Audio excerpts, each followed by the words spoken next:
Le prix de l'or flambe, résultat, en pleine crise économique, des milliers de particuliers se sont mis en tête qu'ils allaient tirer profit de ce filon. Certains ont ainsi décidé de faire leur fond de tiroir à la recherche de vieux bijoux de famille, des pièces qu'ils espèrent ensuite revendre à prix d'or. Alors, est-ce réellement le cas et comment procéder s'il vous en prend l'envie? Voyez ce reportage de Christophe Dansette. Annie a choisi de vendre quelques vieux souvenirs au prix fort. Pour elle, comme pour des milliers de Français, la hausse des cours de l'or est une bonne affaire. À l'aide d'un acide, les bijoux sont authentifiés, pesés, puis la proposition est faite. Ça fait combien? 850. Ah, c'est bien, franchement. 850 € pour près de 60 grammes. L'accord est trouvé. C'est des vieux bijoux dont je ne me sers pas, qui sont de ma mère ou de la famille, qui sont dans les fonds de tiroir depuis très longtemps. Et puis voilà, pourquoi les garder? J'ai envie de renouveler, d'acheter un nouveau bijou. Le rachat d'or a un business florissant, et notamment sur Internet. Patrick Schein est l'un de ces investisseurs sur la toile.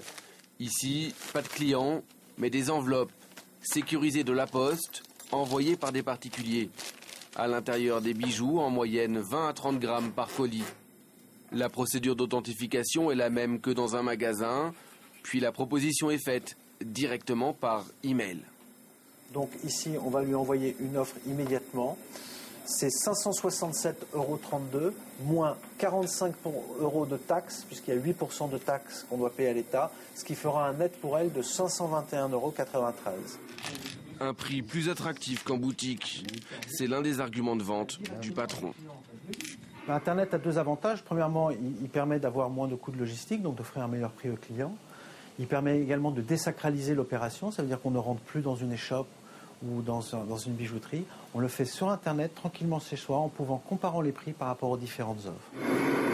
Le calcul pour lui est simple. Plus de la moitié des stocks mondiaux du précieux métal se trouvent chez les particuliers. Alors, il faut aller le chercher. Ensuite, les bijoux retrouvent une nouvelle vie. Plongés à plus de 1000 degrés, ils sont fondus, puis affinés dans un laboratoire.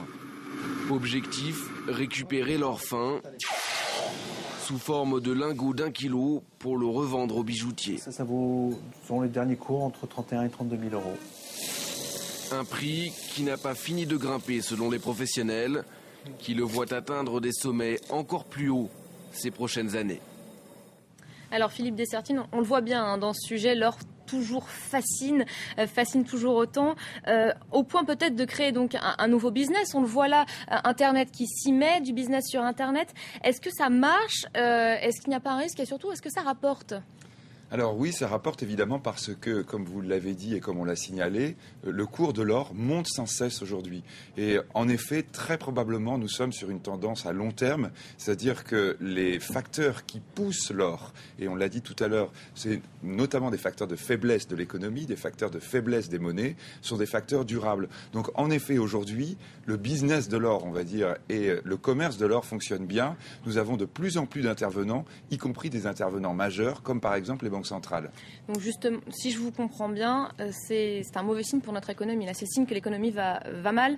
Toujours. Lorsque l'or monte, c'est toujours un signe dangereux. Et c'est là, évidemment, nous vivons une époque qui est une époque tournant. Et on le sent bien, par exemple, à des facteurs comme celui-là. C'est-à-dire le fait qu'à partir du moment où on investit dans l'or, au fond, on ne croit pas réellement au futur économique. Il faut le dire toujours, l'or ne rapporte rien.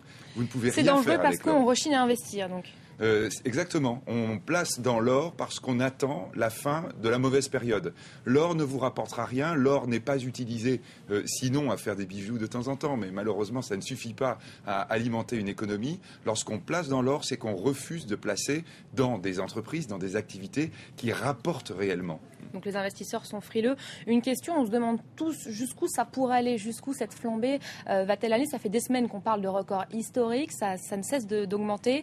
On a évoqué évoqué, j'ai lu certains chiffres, $2000 l'once d'ici 5 ans. Est-ce que c'est possible? Oui, bien sûr, c'est possible. Plus l'or va monter, et là, en effet, on peut envisager pratiquement des évolutions presque sans limite, plus cela signifiera, et on aura l'information évidemment de manière probablement complémentaire, que nous aurons un désordre monétaire de plus en plus fort par ailleurs. C'est-à-dire qu'on peut vraiment lire l'évolution de l'or avec l'évolution de l'économie en général, et en particulier de l'économie monétaire.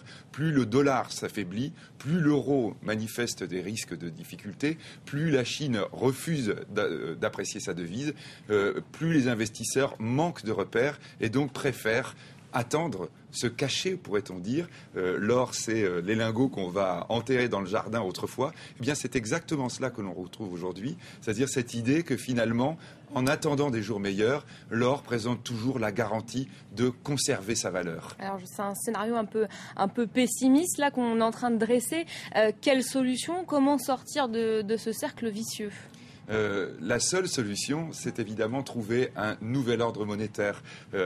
L'actualité, là, nous rejoint, puisque aujourd'hui à Bruxelles et hier, nous avons eu le sommet Europe-Asie dans lequel précisément ce problème est d'actualité. On essaie de réfléchir à la manière de trouver un nouvel ordre monétaire qui sera d'ailleurs aussi l'un des grands enjeux des prochains G20. La seule solution pour que ce signal négatif et la flambée de l'or puisse réellement être arrêtée, c'est de trouver par ailleurs une approche beaucoup plus, on va dire, harmonieuse sur l'ensemble des monnaies de la planète. Mais remarquons ce qui se passe à Bruxelles, c'est que nous en sommes très loin. Les spéculateurs, exactement, les spéculateurs sur l'or probablement doivent être confortés par les derniers événements et par les dernières informations qui tombent notamment dans les négociations Chine-Europe et Chine-États-Unis. Alors si on devait dresser un scénario, c'est difficile de le faire là en plateau, mais sur les mois qui viennent, va continuer à grimper? Sur les mois qui viennent, on peut redouter évidemment que de plus en plus d'éléments négatifs provenant de l'économie, en particulier un ralentissement de plus en plus fort de l'économie américaine,